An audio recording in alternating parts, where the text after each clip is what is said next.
Russian waiter Alexander doesn't need eyes in the back of his head because he has the peculiar ability to turn his neck through a complete 180 degrees.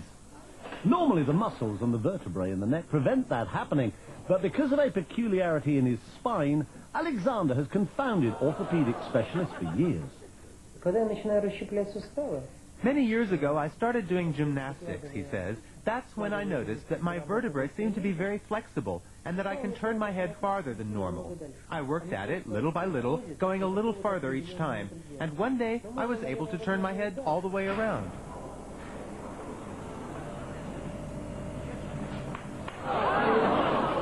Despite the somewhat unsettling crunching of bones, Alexander claims to feel no pain, which is more than can be said for the people sitting behind him on a bus.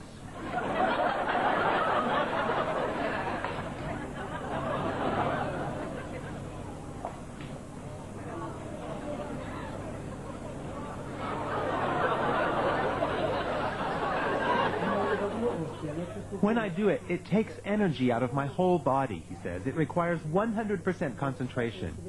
This may sound silly, I know, but in that moment, I don't feel like myself. It's as if I were another person whose body is filled with some kind of energy.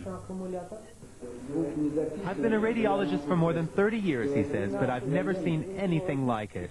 Alexander is extremely flexible, no doubt about it. However, I suspect that it's a congenital ability. It's not something anyone could learn or train for. On the contrary, if someone else were to try it, they would surely break their neck. For me, it's absolutely normal and doesn't hurt at all. The fact that he can turn other people's heads as well, although obviously not as far, has encouraged Alexander to take his peculiar skill on a concert tour.